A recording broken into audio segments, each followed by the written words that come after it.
Hi everyone and welcome. Thank you for joining me today on Storytime 365. My name is Barbara and today I have a story from the ever-popular Berenstain Bears series. The book is called The Berenstain Bears and the Nutcracker.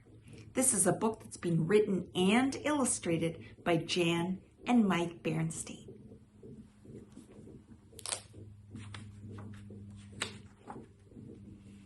It was Christmas morning in Bear Country, and the sun was just beginning to peep through the window of the Bear family's treehouse. Inside, Papa was guarding the stairs while Mama switched on the Christmas tree lights. "Okay," said Mama, "turn 'em loose." Papa stood aside, and Sister, Brother, and Honey dashed out to open their presents. "Wow," said Brother, opening a brightly wrapped package. "Look what Santa brought me. A brand new video game, Space Grizzlies." "And look what I got," chimed in Sister. "A movie called Bearby's Amazing Adventure. I can't wait to watch it." "Look," said Honey, "look." Her new toy was a battery-powered pony that could walk, whinny, and chew hay. Happily, the cubs opened the rest of the presents. The living room was soon filled with torn wrapping paper. Then Sister noticed an oddly shaped package behind the Christmas tree.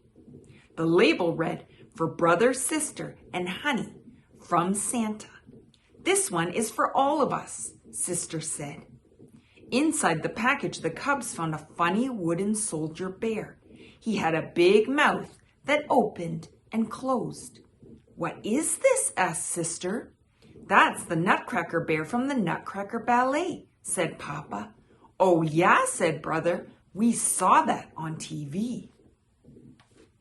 The Nutcracker is about a young cub named Clara who gets a nutcracker for Christmas from her weird old godfather. She dreams the Nutcracker comes to life and fights the Mouse King. He becomes a handsome prince and takes Clara to his magical kingdom where they dance with snowflakes and the sugar plum fairy. Clara wakes up and the prince turns back into a nutcracker. "Does he crack nuts?" asked Brother, trying the nutcracker out. They cracked some walnuts in his jaws. He worked just fine. "Great," said Brother, munching on walnuts, "but I want to play with my other presents." "Me too," said Sister. "Too," said Honey.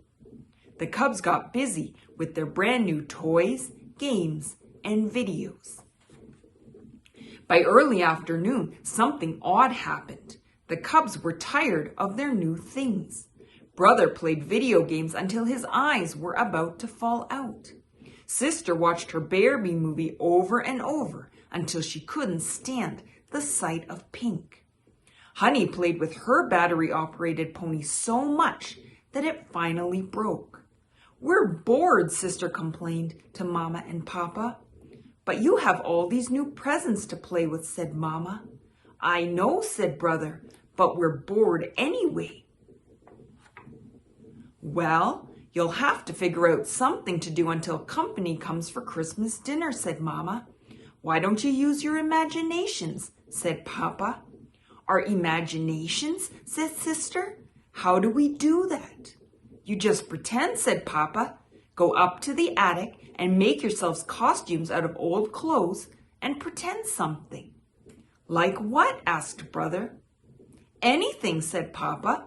"Pirates or space grizzlies or cowbears or bears in armor or the Nutcracker," said Sister, picking up the Nutcracker Bear. "Yeah," said Brother. "We could fight those giant mice." "Yeah," said Honey. So the cubs took the Nutcracker up the creaky stairs to the attic. It was kind of spooky up there, but interesting. There were lots of good costumes in an old trunk. They found swords for fighting the Mouse King. They used Christmas lights to make a pretend Christmas tree. "I'll be the weird old godfather and the Nutcracker," said Brother. "And I'll be Clara," said Sister. "What about Honey?" "She can be a little sister," said Brother. The cubs put on their costumes and used their imaginations. "Merry Christmas, Clara," said her godfather. "Here is your present, a nutcracker bear." "Oh, thank you, dear godfather," said Clara. "I love him. He's so cute." But the little sister grabbed the nutcracker and broke it. "Hey," said Clara, "stop that." "Here you are," said her godfather, giving the nutcracker back. "I fixed it so it's as good as new. Now it's time to go to bed." The cubs pretended to go to bed. Then the clock began to strike midnight. "What's happening?" said Clara. Her godfather was up on the clock, and the Christmas tree was growing.